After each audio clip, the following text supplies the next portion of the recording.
क्या आराम है भाई, क्या आराम है। काश ऐसा आराम हमें शहरों की ज़िंदगी में भी मिल पाता, ऐसी फ्रेश एयर, ऐसा फ्रेश वेदर काश मिल पाता। लेकिन वही है ना कि शहर में पोल्यूशन, बैड वेदर और पता नहीं अगड़म जगड़म की वजह से receding hair line, hair thinning की प्रॉब्लम बहुत ज़्यादा बढ़ती भी जा रही है। तो उसका सोल्यूशन मैं ढूंढ रहा था तो मुझे मिला मामा अर्थ का रोजमेरी हेयर केयर रेंज, जो बना है नेचुरल इंग्रेडिएंट के साथ, meet safe certified with chemical free, जिसे आप डेली बेसिस पे यूज कर सकते हो। और रोजमेरी एक नेचुरल अल्टरनेटिव है जिसको हेयर ग्रोथ का एक्सपर्ट भी बोलते हैं। तो सबसे पहले rosemary hair growth oil use करेंगे, क्योंकि इसमें हेयर ग्रोथ प्रॉपर्टी ही नहीं बल्कि hair growth effective result from methi dana, जो काफी इंडियन हाउस होल्ड में हेयर ग्रोथ के DIY में यूज होता है। सो रोजमेरी मेथी दाना का combination not just for reduce hair fall, also support new hair growth. Antioxidant और प्रोटीन से भरपूर, बालों को झड़ने से रोकने के लिए इसके अंदर कड़ी पत्ते और भृंगराज भी है। Secondary research show that rosemary hair oil is more efficacious and safer ingredient than minoxidil, which is widely prescribed and known medicine for new hair growth. तो इनको यूज करना बहुत ही ज्यादा आसान है। सबसे पहले rosemary hair growth oil use करना है, तो इसको अप्लाई करना है अपने स्काल्प की लाइन पे, स्पेशली उस एरिया में जहाँ से हेयर रिसीडिंग हो रही है, एंड प्रॉपर्ली मसाज करना है अपने फिंगर टिप से। आफ्टर रेगुलर यूज इट, इतने से बाल से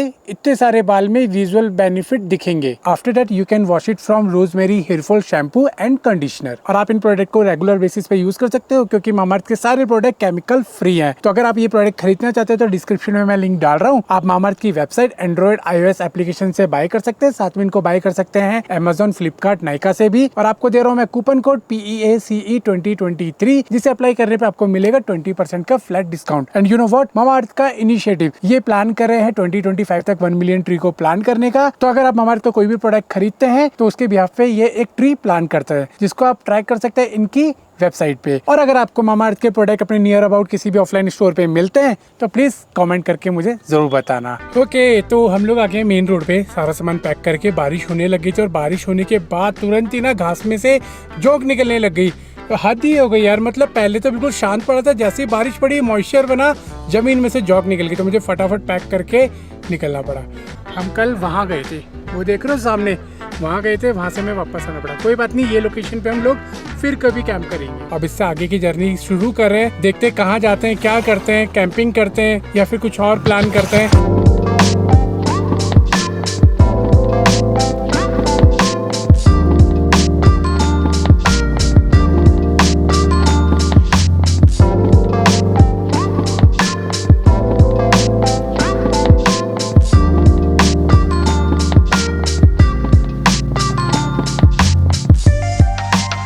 मैं चल रहा था, चलते चलते रुका क्योंकि यहाँ पे दिखा टावर, और टावर पे मेरे को मिल गई स्पीड, तो वीडियो भी अच्छे से अपलोड हो रही है। जब मैं रुका तो एक घर के सामने रुका था, वहाँ से मेरे को आंटी जी ने ऊपर बुला लिया।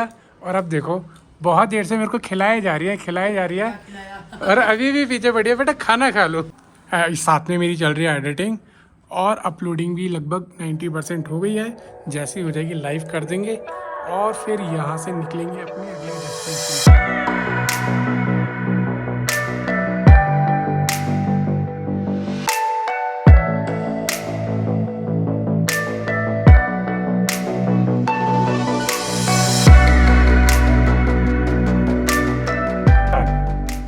हे सर्किट, तुम ये बताओ, पहाड़ों में तुम्हें कैसी जगह घूमने का है? मुझको घूमने का है एकदम नदी किनारे। नदी किनारे? अरे तो तूने पहले काहे को नहीं बताया रे? तो चल ठीक है, इसी रोड में मेरे को मालूम है एक बढ़िया सी जगह, मस्त जगह ले जा रहा हूँ। वहाँ तेरे को फुल मजे दिलाऊंगा। बोले तो बहुत तगड़ी, बहुत ही ज्यादा सुपर जगह होने की। ओके, तो गाइस हम लोग निकल पड़े हैं संजू बाबा के साथ में। संजू बाबा के साथ। और कौन कौन से किरदार आप करते हो? किरदार तो बहुत है ठाकुर साहब, हम बहुत ज्यादा किरदार वाला आदमी हूँ।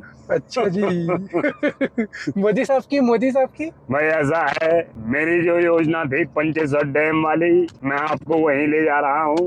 जो पंचेसर डैम का निर्माण होने वाला था वो वहीं होगा जहाँ मैं आपको ले जाने वाला हूँ। तो हमारे साथ में अभी राजकुमार भैया, ये लोहाघाट से ब्लॉग करते हैं और इनकी मिमिक्री बहुत फेमस है। तो इनके यूट्यूब का लिंक मैं डिस्क्रिप्शन में डाल रहा हूँ, अगर मिमिक्री चेक करनी हो तो वहाँ जाके चेक कर सकते हैं। और जब से हम लोग पंचेश्वर की तरफ निकले हैं, कंटिन्यू बारिश ही बारिश मिल रही है। तो गाइस आप नज़ारे देख रहे हो आगे के, क्या खूबसूरत नज़ारे भैया, मैं हैरान हो गया हूँ। जब से लोहाघाट से निकले हैं पंचेश्वर के लिए, मतलब अगर आप इस तरफ देखोगे ना लेफ्ट साइड में, क्या खूबसूरत नज़ारे हैं।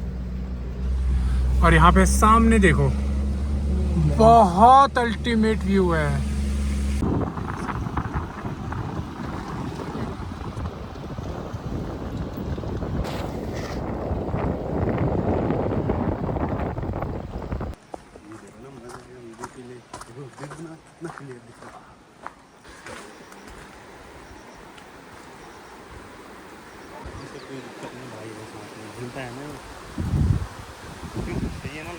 क्या बात है, ओ भाई साहब, बहुत खूबसूरत है भाई साहब, बहुत खूबसूरत है। अभी हम लोग रिवर के बिल्कुल मिडल में पहुंचेंगे, देन आपको दिखाता हूँ भाई साहब नज़ारे। तो ये देखो, और ये ब्रिज हिल रहा है। हिलने के बाद जो हमारी सांसें अटक रही है ना, वो अलग ही है। तो हम लोग पहुंच गए हैं पंचेश्वर के सबसे पुराने ब्रिज पर। और यहाँ पे ये छोटा सा गांव बना हुआ है, बहुत खूबसूरत है। नज़ारे तो आपको पता ही है कि कैसे खूबसूरत है। हाँ भैया, बिल्कुल सर, बिल्कुल मज़ा आ गया। तो अभी ब्रिज से उतर के हम लोग जा रहे हैं नीचे की तरफ, रिवर साइड में पूरा ऑफ रोड करके।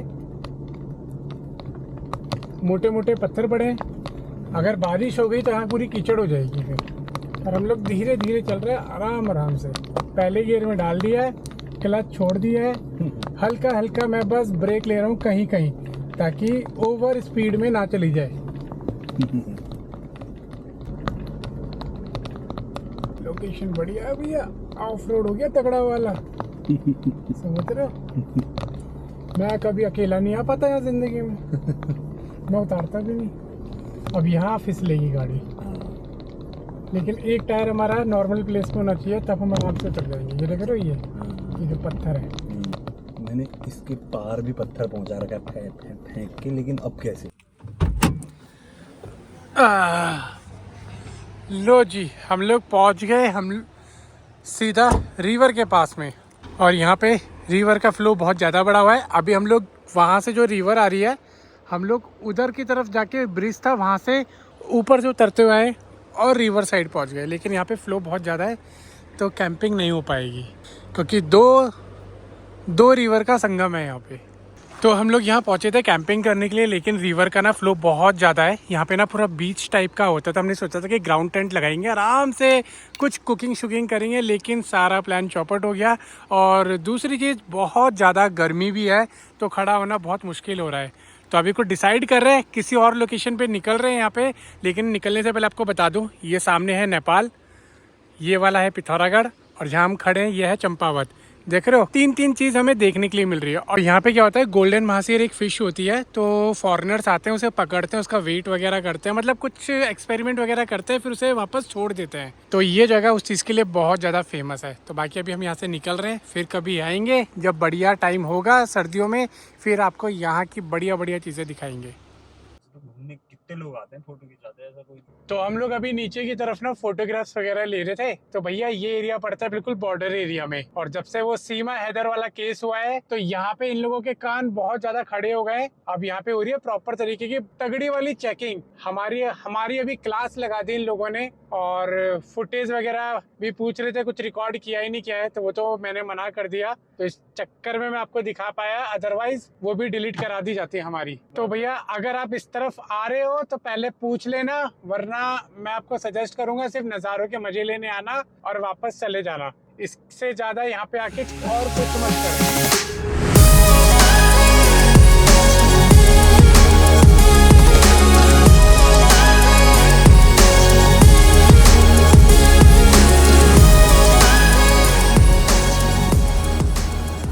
कभी कभी वेदर ना आपको ललचा देता है कि क्या किया जाए और इस वेदर को कैसे एंजॉय किया जाए। क्या ठंडी ठंडी हवा चल रही है, और नीचे की तरफ देखो। वैसे तो यहाँ के लोग इसे नाला बोलते हैं, लेकिन हमारे लिए ये रिवर ही कहलाती है। बिल्कुल नीट एंड क्लीन वाटर नज़र आ रहा है। फ़िलहाल कैंपिंग करते करते मुझे हो गए 10-11 दिन। आपने 6 वीडियो देखी हैं, लेकिन मुझे 10-11 दिन हो गए, क्योंकि 1-2 दिन का बीच में मैंने रेस्ट लिया था, अपनी चीज़ें चार्ज करी, उस दिन मैंने व्लॉग नहीं बनाया, इसीलिए मेरे 10-11 दिन हो गए। तो इसीलिए मैं सोच रहा हूँ कि अभी यहाँ से हम लोग घर की तरफ वापस रवाना होते हैं, क्योंकि मैं सिर्फ लोहाघाट और चंपावती घूमने आया था। ऊपर का मामला काफ़ी बिगड़ा हुआ है क्योंकि रेनी सीज़न है, तो मैं नहीं चाहूँगा कि मैं ऊपर की तरफ जाऊँ और किसी को सजेस्ट करूँ कि रेनी सीजन में हाई पीक माउंटेन्स में जाए। नीचे नीचे रह के भी हम इंजॉय कर सकते हैं। अभी यहाँ से साइन ऑफ करते हैं इन वादियों से, बहुत जल्दी रिटर्न होंगे, इन वादियों में फिर से मजे लेंगे। अरे भाई साहब, थोड़ी सी आगे आया हूँ मैं, वहाँ से देख रहा हूँ कितना फॉग मिल रहा है। ऐसा लग रहा है जैसे सर्दियों के अंदर फॉग पड़ते हैं ना, सेम वही। कैमरे में तो दिख भी पा रहा है, लेकिन मैं लाइव देख रहा हूँ ना, तो मुझे इतनी दूर का डिस्टेंस नजर नहीं आ रहा है, इसीलिए मैं फोन में देख के चला रहा हूँ। मैंने पार्किंग लाइट्स ऑन कर दिया है, लाइट भी ऑन कर दिया है, ताकि सामने से कोई भी गाड़ी आए तो उसे पता लग जाए। ये देखो ये बात से ऐसे में भी ओवरटेकिंग चाहिए। भाई मैंने ऐसा वेदर कभी नहीं देखा यार। मैं पहाड़ों में बहुत घुमा हूँ, लेकिन अभी जो हो रहा है ना, ऐसा वेदर मैंने कभी नहीं देखा। भैया बहुत ज़्यादा हालत ख़राब है। वो तो आगे एक गाड़ी जा रही है, इसके भरोसे चल रहा हूँ, अदरवाइज मेरे को रुकना पड़ जाता। और बीच में पूरा पहाड़ नीचे की तरफ आके गिरे पड़े हुए हैं। देख लो, ऐसी सिचुएशन में भी ड्राइव करना पड़ता है। हमारा कैंपिंग का एडवेंचर तो अलग ही है, लेकिन ये ड्राइविंग वाला एडवेंचर भी अलग है, तो ये भी शेयर करना चाहिए आप लोगों के साथ। अब देखो अचानक से एकदम क्लियर हो गया है। अब क्या होगा, इस चक्कर में हम लोग स्पीड बढ़ाएंगे और आगे सडनली फॉग आ जाएगा। फिर उस सिचुएशन में क्या होगा, बैलेंस बनेगा नहीं और सीधा क्रैश। ये देखो फिर से कोहरा ही कोहरा और बिजली।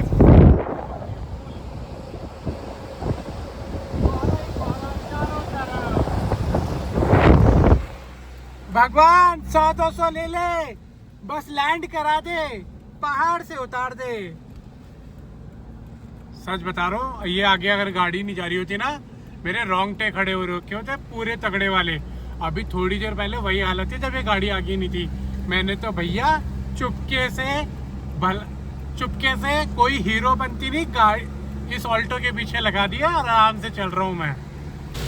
तो अभी ऊपर से उतर के मैं नीचे आया हूँ और नीचे आते इतनी हैवी रेन मिलने लग गई है।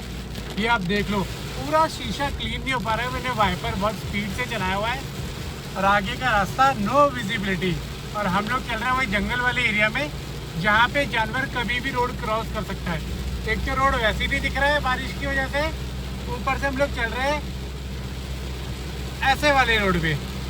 चलो थोड़ी देर में अभी सिटी वाला एरिया लग जाएगा, तो स्ट्रीट लाइट हमें मिल जाएगी।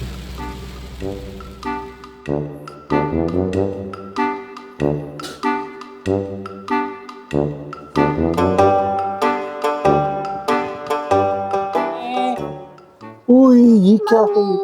मम्मी नहीं है, वो मम्मी नहीं है। तो आपने देखा दीवारों का क्या हाल हो रखा है। पूरी दीवारों पे इसने क्या मुजस्तिफा बनाया है, किसी ने बनाया नहीं होगा। पूरी दीवारें भर दी इसने ड्राइंग से। खेलो।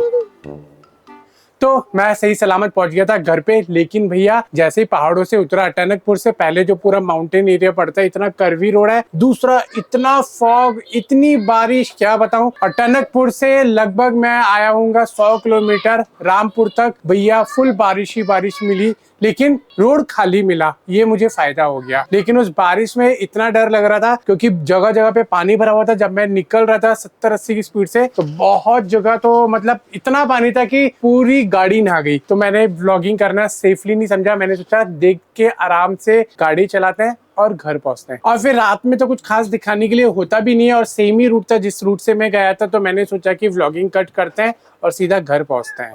तो इसीलिए मैं सीधा घर आ गया, रिलैक्स किया और अब रेडी हो रहा हूँ मैं कहीं जाने के लिए। और मैं कहाँ जाने वाला हूँ स्पेशली इसी के लिए मैं यहाँ आया था, तो इसके बारे में आपको या तो इंस्टाग्राम पे देख लेना, पता लग जाएगा, नहीं तो फिर अगले व्लॉग में आपके साथ शेयर करता हूँ। बाकी एज ऑलवेज वीडियो को लाइक कर देना। अब यार वीडियो में तो कुछ खास था नहीं, तो इसीलिए मैंने रिटर्न का व्लॉग बनाता नहीं हूँ, क्योंकि कुछ खास दिखाने के लिए होता नहीं है और खासकर वेदर कंडीशन चेंज हो जाता है तब भी कुछ नहीं होता। तो इसी बात के लिए आने का व्लॉग बनाया है, इसीलिए वीडियो को लाइक कर देना, चैनल को सब्सक्राइब कर देना, इंस्टाग्राम का लिंक दिया डिस्क्रिप्शन में, जाके फॉलो कर लो। इससे अगले व्लॉग में देता हूँ मैं आपको सरप्राइज। मिलते हैं सरप्राइज के साथ अगले व्लॉग में। Till then goodbye. बाकी अगर जिनको जानना है इंस्टाग्राम पे जाके चेक कर लो, पता लग जाएगा।